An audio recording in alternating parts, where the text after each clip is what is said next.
성경 속에는 두 갈래 갈림길이 있습니다. 신명기 30장 19절에 보면 내가 오늘날 천지를 불러서 너희에게 증거를 삼노라. 내가 생명과 사망과 복과 저주를 내 앞에 두었은즉 택하라. 그렇게 말씀합니다.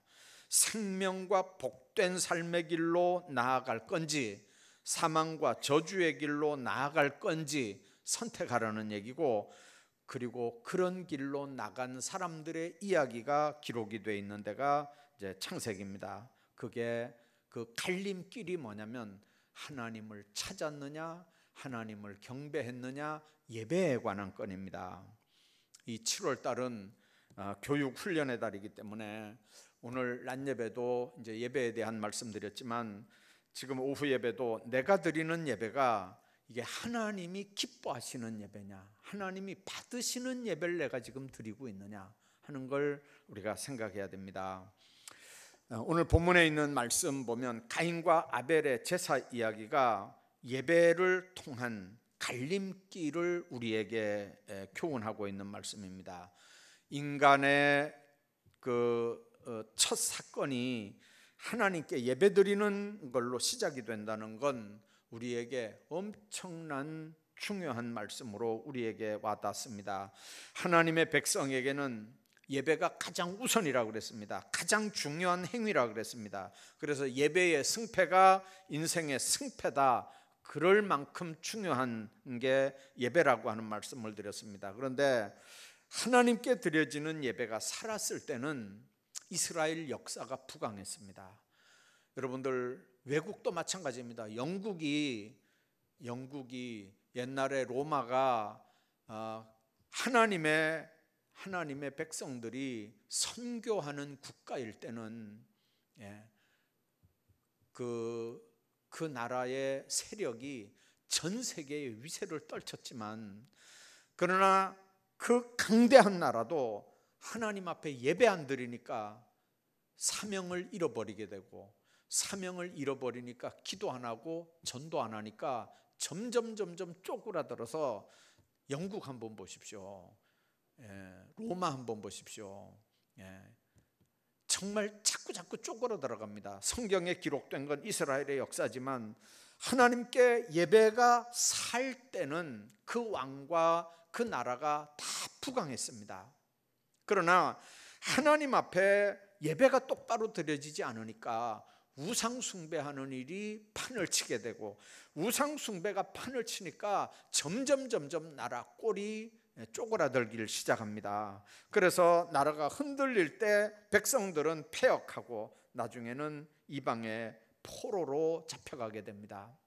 이건 나라의 운명도 마찬가지고, 가정의 운명도 마찬가지고, 개인의 운명도 마찬가지입니다.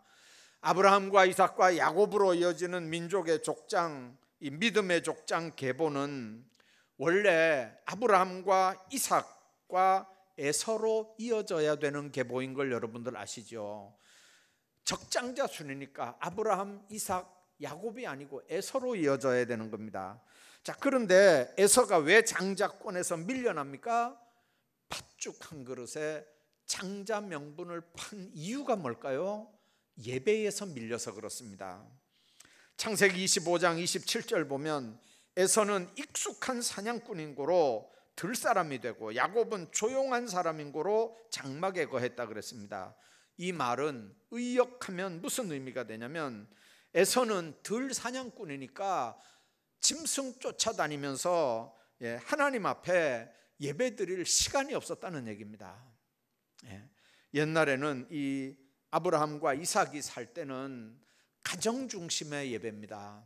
그럴 때는 하나님 앞에 예배드리는 일이 가장을 통해서 다 이루어졌습니다.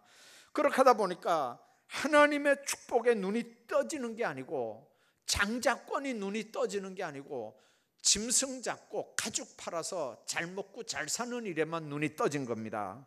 그래서 여러분들, 팥죽 한 그릇이 장자권보다 훨씬 더 크게 보이고 그게 더 실리로 느껴지는 겁니다. 왜 그러냐면 장자권이 무슨 의미가 있습니까? 가서 좋은 짐승 한 마리 잡아서 가죽 벗겨 팔면 훨씬 더 부자가 되는 건데, 장자권, 아버지 재산 그거 뻔한 건데 그게 지금 에서는 중요한 게 아닙니다. 들에 쫓아다니면서 큰 거 한 마리만 잡으면 그 가죽 팔고 고기 팔아서 얼마든지 잘 먹고 잘 살 수 있으니까 장자권, 이건 눈에도 안 들어오는 겁니다. 여러분들, 그러다 보니까 축복에 눈이 떠지지 않고 장자권을 팥죽 한 그릇에 파는 겁니다. 사울 왕 한번 보십시오. 인물로 봐서는 사울 왕이 다윗보다는 훨씬 나은 사람입니다.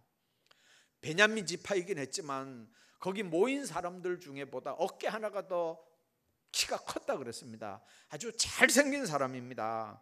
자, 그런데 사울은 왕이 된 다음에 교만해서 자기 마음대로 하나님 앞에 제사 지내다가 선지자 사무엘로부터 책망을 받게 되고 하나님 앞에 버림을 받게 되는 겁니다.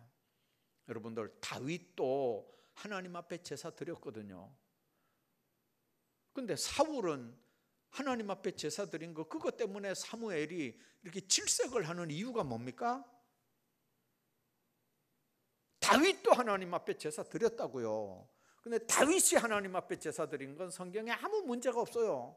근데 사울이 하나님 앞에 제사 지낸 거는 이 사무엘이 이렇게 질색을 하는 이유가 뭡니까? 대놓고 얘기합니다. 당신이 제사 지낸 거 교만해서 지낸 거고, 이건 하나님이 당신을 버릴 수밖에 없는 이유였다는 거죠. 그래서 하나님이 당신을 버려서 왕이 되지 못하게 했다는 거예요. 제사 한 번 잘못 드리고 하나님 보실 때 완전히 찍히는 거예요. 여러분들, 하나님 앞에 마음대로 제사 드린다, 내 방법대로 제사 지낸다, 이거는 하나님을 경노하게 하는 일입니다. 헌금도 여러분들, 아나니아 삽비라처럼 헌금하다가는 저주당하는 거, 저주받는 거거든, 죽임을 당하는 거거든요. 차라리 헌금을 안 했으면 훨씬 더 나을 수 있습니다. 11조 아닌 걸 11조라고 헌금하는 건 하나님을 기만하게 하는 거거든요. 주님 앞에 오늘 우리가 생각해야 되는 건, 하나님은 인격적인 하나님이기 때문에 예배 드리는 일도 인격적으로 하나님과 만나는 역사들이 있어야 됩니다. 오늘 가인 아벨 제사 역시 마찬가지입니다. 예배가 두 사람의 인생의 갈림길이 되고 맙니다. 인류의 조상 아담과 하와가 하나님께서 따먹지 말라고 한 선악과를 따먹음으로 에덴 동산에서 쫓겨나게 되는데, 그래도 하나님은 쫓겨나거나 말거나 그들에게 가정을 허락했습니다. 하와가 아들을 낳았는데 이름을 가인이라고 지었습니다. 여러분들, 요즘에 우리 교인들 중에 이름 바꾸는 사람들이 많아요. 여러분들, 부르기에 문제가 있으니까 이름을 바꾸죠. 그러나 이름 바꿀 때 여러분들 꼭 기억하셔야 됩니다. 이런 이름은 하나님이 복 주시지 않을 것 같고, 이런 이름은 복 주실 것 같아서 복 받으려고 이름을 바꾸는 거는요, 그건 샤머니즘입니다.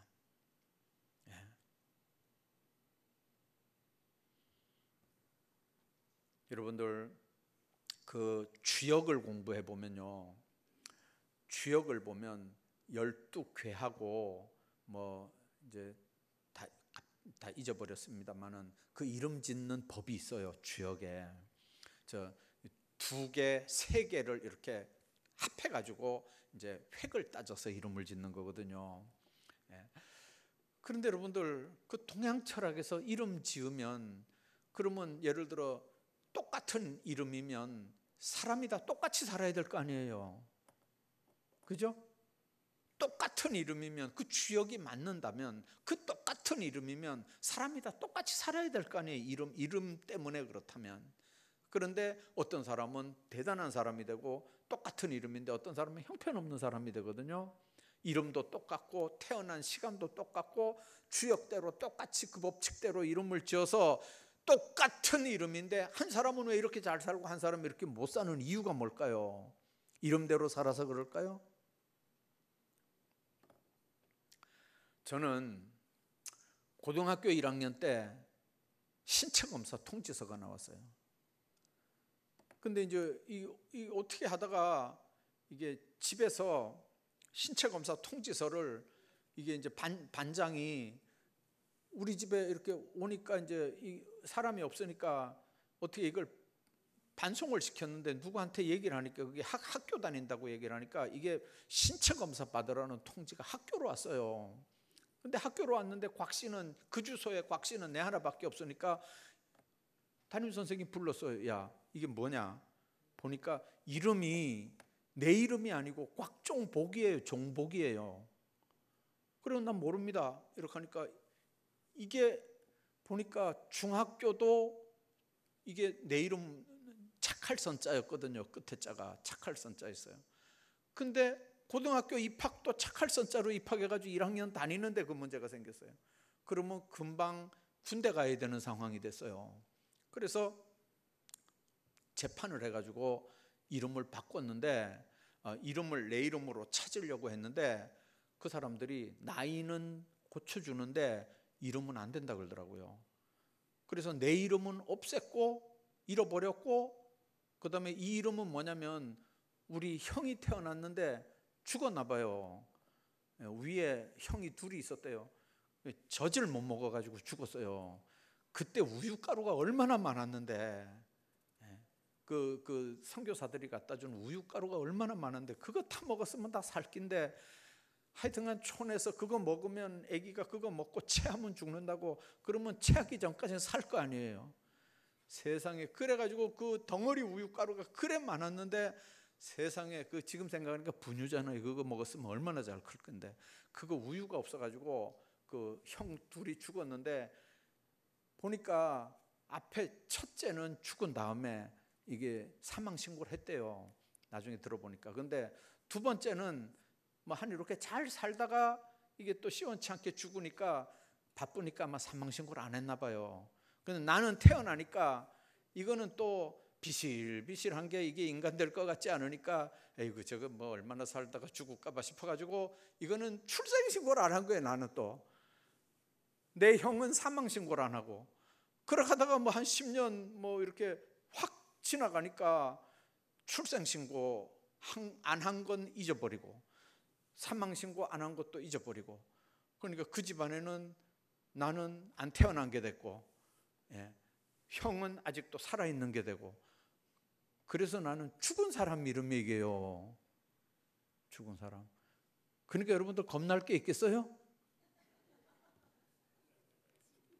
나는 겁나는 게 없다니까. 벌써 죽었는 걸 뭐 죽은 사람 이름으로 사니까 겁날 거 없어요. 근데 어떤 사람들은 이름만 바꾸면 뭐가 되는 줄 알아요. 근데 이름을 바꿔서 뭐가 되는 게 아니고 하나님 앞에 여러분들 어떻게 주님을 잘 만나느냐 그게 중요한 거예요. 주님을 어떻게 하면 잘 만나느냐. 주님 만나는 유일한 방법이 뭐죠? 기도하고 찬송하면서 예배드리는 방법이 주님 만나는 거잖아요. 여러분들 예배에 유익한 점이 참 많은데 여러분들 이런 거 한번 생각해 보세요. 참 세상이 어렵고 힘들잖아요. 세상이 아무리 어렵고 힘들어도 여러분들이 세상을 이길 수 있는 힘이 있으면 세상살이가 어떨까요? 세상이 아무리 악하고 아주 악랄해도 여러분들이 그걸 이길 수 있는 힘이 있다면 어떨까요? 세상 사는 게 걱정할 거 없어요. 근데 문제는 뭐냐면 세상이 악해서 문제가 아니고 내가 너무 약해서 문제예요. 세상이 너무 악랄하고 교활해서 문제가 아니고 내가 너무 거기에 대항을 하지 못해서 그래요. 학생들이 그러잖아요. 아유 시험이 너무 어려웠습니다. 어렵긴 뭘 어려워요. 만점 받는 애도 있고 1등급 받는 애들이 수두룩한데 시험 어렵다는 말은 뭔 말이죠? 나는 공부를 못했다는 얘기잖아요. 시험이 어려운 게 문제가 아니라니까요. 내가 그 수준에 못 도달한 게 문제죠. 여러분들 감기 때문에 죽는 사람이 1년에 한 60명쯤 돼요. 우리나라에. 감기 우습게 생각하면 큰일 나요. 근데 여러분들 그 감기 뭐가 그렇게 대단한 겁니까? 감기가 대단한 게 아니고 내가 감기보다 약해서 문제예요. 면역력이 없어서 문제지, 면역력 있는 사람은 감기 같은 게 뭐가 문제입니까? 신앙생활도 똑같다니까요. 악한 사탄의 역사들이 아무리 우리를 삼키려고 우는 사자처럼, 웃는 천사처럼 별별 모양으로 우리에게 다 접근을 해도 그걸 이길 수 있는 믿음이 있으면 얼마든지 거뜬하게 이겨나가는데, 문제는 그 믿음 없음 때문에 우리가 판판이 당하는 거거든요. 그 믿음이 어디서 생기는 거라고요?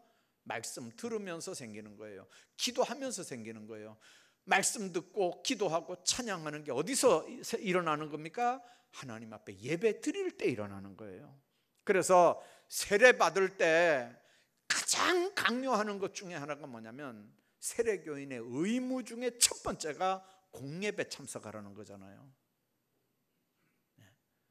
세례 받을 때 장로님들 쭉 앉아가지고 물어봐요. 세례교인의 첫째 의무가 뭡니까? 그러면 학생들이 얼마나 잘해온다고요. 세례교인의 첫째 의무, 공예배 참석하는 겁니다. 철저하게 훈련해가지고 세례 받는다니까요. 다. 그게 또 못 믿어가지고 세례 받는 이 자리에서도 또 확인하잖아요. 세례교인의 의무가 뭡니까? 근데 문제는 세례 금방 받은 사람들은요, 세례교인의 의무 알아요. 근데 이제 한 10년쯤 믿은 사람들은요, 공예배 알기를 우습게 한다고요. 주일날은 자기 날인 줄 알아요. 주의 주님의 날을. 그래서 예배 안 드리고 자기 마음대로 돌아다니는 일을 우습게 생각한다니까요. 근데 뭐 서리 집사 정도가 그런 것 같으면 괜찮은데, 예를 들어 중직자들이 그런 것 같으면 한번 생각 한번 해봐봐요. 밑에 교인들이 뭘 보고 배우겠어요? 우리 신 목사님하고 예배 결석한 사람들 명단을 빼니까요, 지지난 주일에도 한 70명이 넘어요. 결석한 사람이. 요 사람 오면 요 사람만 오고, 요 사람 오면. 내가 신 목사님은 역정을 내요. 아니 이렇게 결석했으면, 아니 신방 리스트를 좀 만들어 가지고 와서 신방 좀 하자, 결석한 사람들. 그러면 신 목사님 뭐라 그런 줄 알아요? 지난 주일에는 왔는데 요번에 형편이 그래서 못 왔어요. 다음 주일에 또 온대요. 요렇게 빠지는 사람들이 일주일에 70명이 넘는다니까요. 그 말은 뭔 말이냐면 예배 알기를 우습게 한다는 거예요. 그러면 예배가 하나님 앞에 얼마나 중요한지를 모르니까 주일 지키는 일도 우습게 지키는 거예요. 여러분들, 가인과 아벨이 바뀌어지는 게 뭐냐면요, 예배에서 인생이 바뀌어지는 거예요.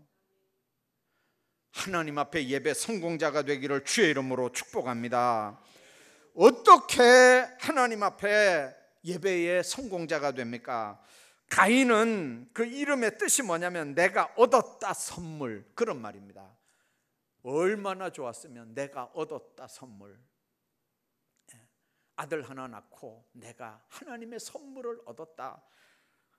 여기 오늘 본문에 있는 말씀은 내가 여호와로 말미암아 득남하였다, 이렇게 번역이 되어 있지만 히브리어는 내가 얻었다 선물, 그게 히브리어의 가인의 뜻입니다. 그런데 아벨이라고 하는 이름은 뭐냐면요, 고통이라는 말이에요. 고통. 그런데 이름으로 봐서는요, 이름으로 봐서는 내가 얻었다 선물, 가인이 훨씬 더 잘 살아야 되죠. 가인이 훨씬 더 잘 살아야 되는데, 가인은 구속사에서 탈락이 되고 아벨이 구속사에서 대를 이어가는 모습들을 우리가 봅니다. 그 갈림길이 뭐라고요? 하나님 앞에 드린 제사입니다. 자, 그러면 제사를 어떻게 드렸습니까? 3절부터 5절까지 있는 말씀 보면, 가인은 땅의 소산으로 제물을 삼아 여호와께 드렸고 아벨은 자기도 양의 첫 새끼 그 기름으로 드렸더니 여호와께서 아벨과 그 제물은 연납했으나 가인의 제사는 연납하지 않았다, 그렇게 말씀합니다. 연납했다는 말은 뭔 말이냐면 주목할 만한 가치가 있다, 그런 의미입니다. 하나님이 보실 때 그 예배, 제물이, 제사가 주목할 만한 가치가 있는 제사다, 그 말이 하나님이 보실 때 하나님이 주목할 만한 가치가 있는 것이 뭡니까? 자신의 허물과 죄를 덮어주고 자신의 의를 내세우고 드려지는 가인의 제사보다는 자신이 죄인인 줄 아는 죄인된 자격으로 하나님 앞에 나와서 하나님의 은혜를 구하는 믿음으로 드리는 제사가 하나님 앞에 상달되는 제사입니다. 우리는 이 얘기 나올 때마다 하나씩 실수를 해요. 뭐냐면 아벨은 피 없는 피 흘리는 제사, 양 잡아서 피 흘리는 제사를 드렸기 때문에 하나님 앞에 상달이 됐다. 가인은 피 없는 제사를 드렸기 때문에 하나님이 받지 않았다. 여러분들, 가인과 아벨이 있을 때는요, 아직 제사법이 없을 때예요. 레위기에는 제사 5가지 얘기하는데 하나님 앞에 드리는 소제라는 게 있어요. 그 소제는 제물이 뭐냐면 곡식이에요. 곡식, 그러니까 밀하고 보리 이런 곡식. 그런데 여러분들, 양으로 안 드리고 곡식으로 드리는 예배도 있다고요. 제사 중에. 그거는 피 없는 제사라니까요. 그런데 그걸 하나님 앞에 이렇게 드릴 때 희생제, 헌신제도 여러분들 가루, 에바 10분의 1 이렇게 하나님 앞에 드리라 그러는 거예요. 그래서 왕이나 제사장들은 송아지 잡아드려요. 일반 방백들은 양 잡아드려요. 일반 서민 가난한 사람들은 비둘기로 드려요. 그것도 없는 사람들은 밀가루, 고운 가루, 에바 10분의 1을 드리라는 거죠. 우리로 말하면 밀가루 한 대박 정도 이렇게 드리라는 거예요. 그러면 여러분들, 그 밀가루에 피가 있는 건가요? 아니에요. 피 없어요. 그래서 히브리서 저자가 피 흘림 없으면 이건 사하는 제사 없다, 피 흘림이 없는 건 하나님이 안 받는 제사다, 그렇게 얘기한 피 흘림이 없은즉 사함이 없다는 그 말씀 속에 나오는 말씀은 예수님 사건 뒤에 얘기고, 그리고 모세 이후에 제사법이 만들어진 이후 얘기고, 그러면 하나님이 곡식 가지고 드리는 예배, 그거는 뭘 우리가 설명을 해야 돼요? 보면요, 고운 가루라는 말이 뭘 의미하냐면요, 절구다 넣고 옛날에는 빻잖아요. 밀을, 저는 어렸을 때 그거 먹었어요. 너무 가난할 때는요, 밀 껍질, 밀기울이죠. 지금은 소나 뭐 이렇게 돼지나 뭐 이런 거 줘요.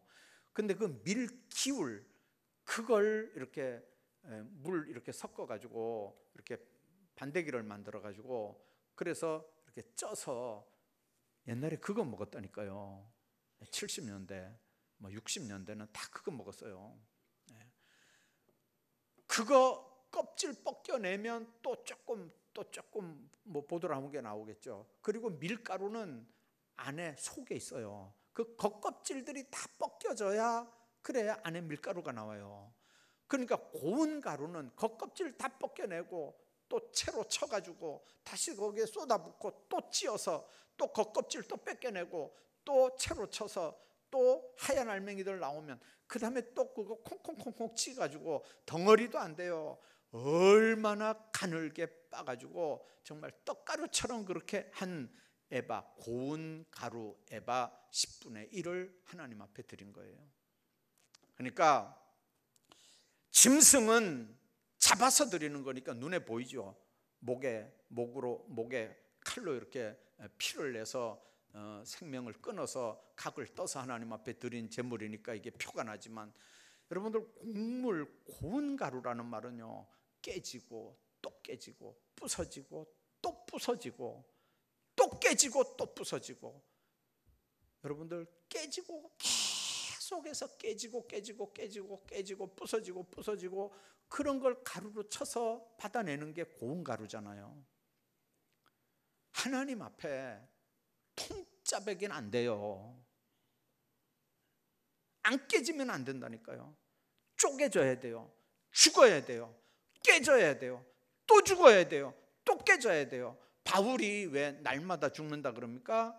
안 죽고 자꾸 이렇게 본성이 살아 올라오는 걸 본인이 깨닫는 거예요. 그래서 또 죽었어요. 다 죽은 줄 알았는데 그 다음날 어떤 상황이 되니까 또 살아 올라오는 거예요. 또 죽여요. 그래서 여러분들, 그게 내가 죽여라, 죽어라, 죽이자 이렇게 해가지고 되는 게 아니라니까. 그게요, 성령의 도움 없이는 안 죽는 거예요. 그게요, 네. 성령의 도움 없이는 안 죽는 거예요. 그러니까 성령이 역사하도록 만드는 힘이 뭐냐? 그게 기도라고요. 하나님 앞에 예배드리면서 성령의 도우심을 구하는 게 바로 그 부분이에요. 내가 깨져야 하나님 앞에 온전히 드려질 수 있고, 내가 부서져야 하나님 앞에 온전하게 쓰임받을 수 있고, 내가 완전히 가루가 돼야 하나님 앞에 드려질 수 있다는 게 구약 제사의 제물의 방법이에요. 하나님 앞에 가인이 왜 분하고 안색이 변합니까? 아벨보다 못한 게 하나도 없는데 왜 가인이 분을 내서 아벨을 죽이려고 작정을 하는 겁니까? 내 제사는 왜 돌보지 않느냐는 거죠. 아벨이 드린 제사보다 하나도 부족한 게 없는데, 여러분들, 첫 곡식은 하나님이 받으시는 열매잖아요. 근데 첫 곡식을 드렸는데도 안 받았어요. 그런데 왜 가인 아벨 건 받았느냐는 거죠. 여러분들 농사 지으신 분들 알죠? 저도 어렸을 때 그거 경험했어요. 똑같은 콩을 거두어 드렸는데요, 우리 할머니가 아주 되게 뭐라 하는 거를 제가 들었어요, 옆에서요. 이 콩이 똑같은 콩인데요, 똑같은 콩을 한 대박을 가져왔는데 이 집 콩은요, 콩이 반짝반짝해요. 살이 쪄가지고 콩이 살이 쪄서 아주 반짝반짝하고요. 똑같은 한 대박인데 이 집 콩은요, 딱 봐도 아주 거칠어요. 농사 잘못 짓다는 거예요. 여러분들, 똑같은 한 대가 아니에요. 사람이 봐도 구별이 되는데 하나님이 보실 때 그거 구별 안 되겠어요? 하나님이 하나님 앞에 첫 것을 드렸다고 다 받는 게 아니에요. 뭐를 보시는가요? 재물만 보시는 게 아니고 재물 속에 들어있는 중심을 보시는 거예요. 정성을 보시는 거라고요. 그래서 하나님 앞에 어떤 모습으로 예배드리고 있느냐, 어떤 모습으로 하나님 앞에 헌신하고 있느냐, 어떤 모습으로 헌금하고 있느냐, 중심을 하나님이 보시기 때문에 하나님 앞에 상달되는 예배의 중심들을 우리가 온전하게 드려야 됩니다. 그래서 이사야 1장에 보면 너희의 무수한 재물이 내게 무엇이 유익하뇨? 나는 수양의 번제와 살찐 짐승의 기름 배가 불렀고 나는 수송아지나 어린 양이나 수염소 피를 기뻐하지 아니하노라. 너희가 내 앞에 보이러 오니 그것을 누가 너희에게 요구하였느뇨? 내 마당만 밟을 뿐이니라. 하나님의 구속의 은혜를 모르는 예배, 하나님 앞에 감사하지 않고 감격 없는 예배, 의무사항 같은 예배, 그런 예배는 마당만 밟는 형식적이고 의무적인 예배라는 거죠. 구원의 감격 속에서 드리는 온전한 예배래야 하나님이 받으시는 예배라는 거예요.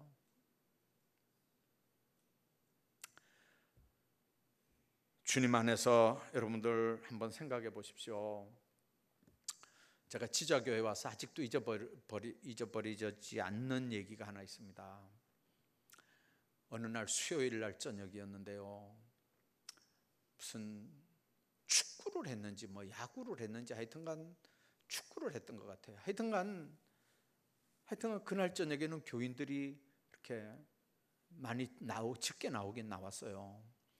근데 그 예배 들어가기 전에 어떤 분이 저한테 얘기를 했어요. 목사님, 오늘은 무슨 게임이 있는 날인데 30분만 예배 드리면 안 될까요? 제가 이름을 얘기를 안 하겠습니다. 여러분들도 다 아는 분이니까. 오늘 이런 게임이 있는 날이니까 예배를 30분만 드리면 안 되겠습니까? 그래서 제가 그랬죠. 알겠습니다. 제가 얼마나 착한데요. 알겠습니다. 그리고 예배를 1시간 꼬박 드렸어요.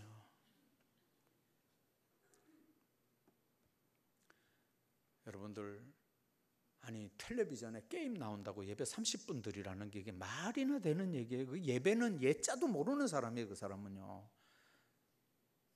주님 안에서 여러분들 예배에 성공하시기를 바랍니다. 예배에 성공해야 여러분들 인생이 성공합니다. 예배에 성공해야 여러분들 자녀 손들이 성공합니다. 예배에 성공해야 여러분들 인생이 하나님 앞에 복된 인생이 되는 거예요. 정말 하나님의 교회가 정말 아름답게 예배드리고 상한 심령 가지고 온전하게 예배드리는 그런 교회, 그런 하나님의 사람들 다 되기를 주의 이름으로 축복합니다.